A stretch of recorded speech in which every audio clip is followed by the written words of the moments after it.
We now got a nice Sunday practice in after a scrimmage. We had 141 offensive snaps / defensive snaps in a scrimmage. It was physical, it was aggressive. We had 24 special team snaps. Defense won the scrimmage. I'd say pretty handily. They got after it. I think they were locked in. I always say the key is emotion and energy coming in that first scrimmage. You better have it. The defense had it. Offense didn't have as much. Didn't do as good a job executing as we'd like.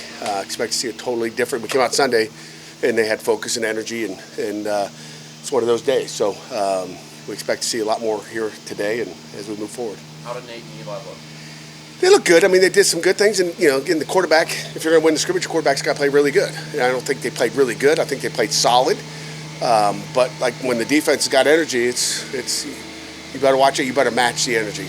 You get any big turnover creators on defense? I think we only had one turnover, so they, offensively they did not turn the ball over, but had too many unforced errors and just put themselves behind the sticks too many times, and that happens. Nobody looks good when it's 3rd and 10. It's not good. Who got your turnover?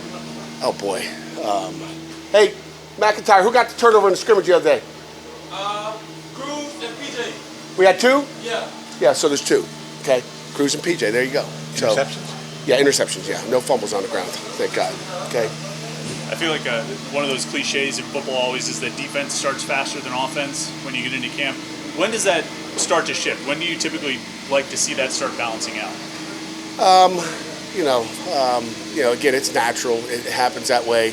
And then the other thing is you got a defensive staff, and a defense that's stayed consistent for going into the 10th year, right? I'd say around this time. I mean, you're going to have to push it in today. The word of the day is, persistence. So you just got to keep pushing. But it comes down to focus. I mean, it comes down to focus all the time. I mean, and again, sometimes when you're in a competition, whether it's a quarterback position or somewhere else, you start to press and you start to think, I got to make good plays. Instead of taking what the defense is giving you, you start to, try to make something that's not there, and that's when you get into trouble.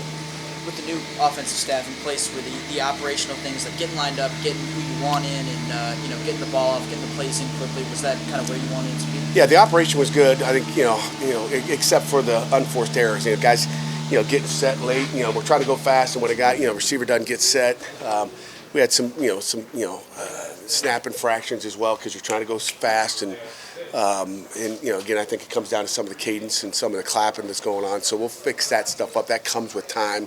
Again, I think it's first scrimmage. I think, first scrimmage, you come out and you're kind of like, let's go.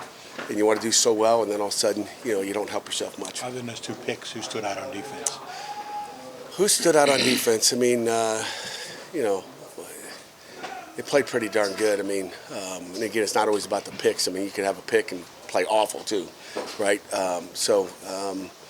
Overall, I mean, I just think it was a solid performance. And Brandon George, Kyle Lewis played well. I mean, there's a lot of guys. Nate Matlack. I mean, it's I tell you what, Isaiah Neal Ghost, nickname AKA Ghost. I think showed us that he can make some plays in there. He's quick twitch. He's a twitchy dude. The back end, Rylan Gandy continues to play strong. Timon lineup continues to come on. Rashad Battle's playing really good, so we're excited about that. We've heard about that linebacker position, how deep it is. How many spots do you actually have there for guys who will be in the rotation and play a lot? You want to have 6. I mean, Key Thompson's played well. I mean, you look at Brandon George and Key, at the mic, Lovelace and Biles, Jordan Bass. I mean, with Kyle Lewis out there, Lappy still in. I mean, so there's guys out there. There's some good competition, and there's some good players that you want to put on the field and rotate. Is this as deep a linebacker group as you've had? I don't know. I remember about 4 years ago, I remember going out in the middle of summer looking out there going, oh my gosh, this is all we got. So I would say maybe. But I got a bad memory sometimes thinking back to what they were. It's all about right now. Nobody cares what you used to be. Nobody cares about the future or the past. It's about now. But I'm just locked into what we got now. I'm not happy with the depth, but you can always have more. Speaking of right now, what about Edwards? He's going to play this year, right? Sincere Edwards? Sincere's going to play this year without a doubt. We're continuing to work on him, just getting him 100% healthy, and so he's been a little bit banged up, but you always ask injury questions. One more. What's an injury question? How did the offensive line look in the first scrimmage? They look solid. I mean, they did some good things. I mean, they haven't totally game planned our defense as far as getting protections pushed one way or another. But there's been, I feel like we've got 10 guys that can go in the game for us right now. I mean, some of the younger guys that are, Isaiah Montgomery's really stepped up. Terrence Enos has done a nice job playing guard and also left tackle, backing up Branson. So there's been some good pieces. I think there's good fundamentals, and I'm kind of happy with where they are.